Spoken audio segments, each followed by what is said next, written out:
Hello दोस्तों, स्वागत है आपका पीके एग्जाम टूर हब में। चलिए आज हम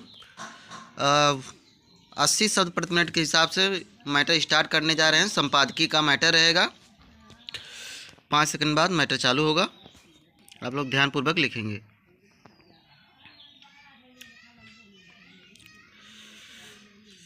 स्टार्ट। आज शहरीकरण और तकनीकी विकास की दौड़ में तेज गति से आगे बढ़ती दुनिया में ध्वनि प्रदूषण की समस्या भी गंभीर होती जा रही है। यह प्रदूषण का एक ऐसा स्वरूप है जिसके प्रभाव को अक्सर कम आंका जाता है। वायु और जल प्रदूषण के विपरीत ध्वनि प्रदूषण दिखाई नहीं देता। यह कोई ठोस अवशेष नहीं छोड़ता, लेकिन इसका प्रभाव गहरा और दूरगामी होता है, जो धीरे धीरे पूरे पारिस्थितिकी तंत्र में प्रवेश कर उसे असंतुलित कर देता है। इस बढ़ते खतरे से सबसे अधिक पक्षी प्रभावित हो रहे हैं, जिनका संपूर्ण जीवन ही ध्वनि पर आधारित है। पक्षियों के लिए ध्वनि केवल परिवेश की एक पृष्ठभूमि भर नहीं है, बल्कि इसके अस्तित्व, संचार, प्रजनन और दिशा निर्धारण का मूल आधार है। जैसे जैसे शहरों में शोर बढ़ रहा है और मानवीय गतिविधियां पर्यावरण के विपरीत होती जा रही हैं, वैसे वैसे वह प्राकृतिक वातावरण भी नष्ट होता जा रहा है जिस पर पक्षियों का जीवन टिका हुआ है। यही कारण है कि पक्षियों की अनेक प्रजातियां लुप्त हो गई हैं और कई विलुप्ति की कगार पर पहुंच गई हैं। पैराचेंज। पक्षी आपस में संवाद के लिए ध्वनि पर निर्भर रहते हैं। उनके गीत मात्र मधुर स्वर नहीं होते, बल्कि ध्वनिक संकेत होते हैं, जिनका उपयोग वे अपने क्षेत्र की पहचान करने, साथी को आकर्षित करने, शिकारियों से सावधान करने और सामाजिक संबंध बनाए रखने के लिए करते हैं।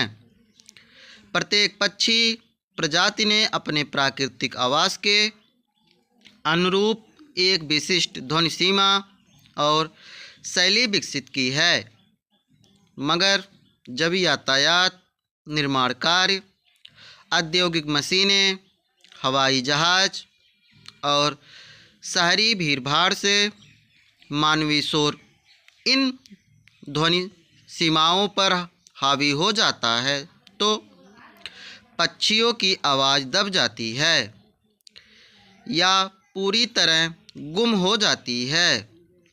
इससे उनका संवाद बाधित हो जाता है।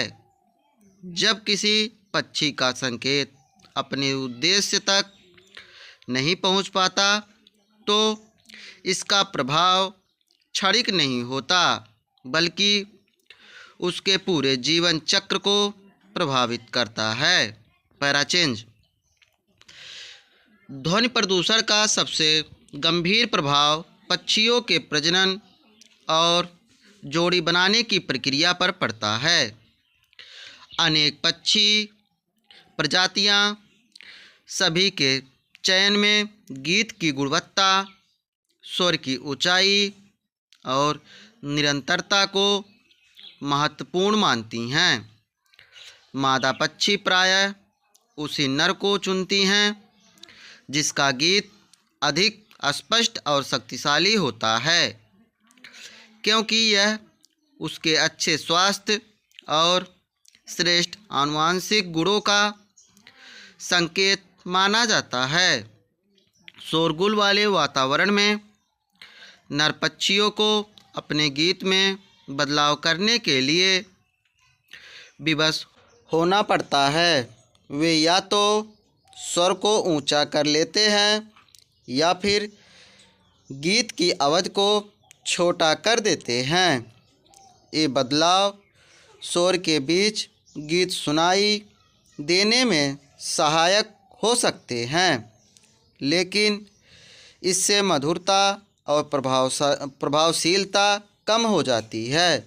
लंबे समय में इसका परिणाम यह होता है कि जोड़ों की संख्या घटती जाती है, अंडों की संख्या कम होती है और उनसे बच्चों के निकलने की दर भी घटती जाती है।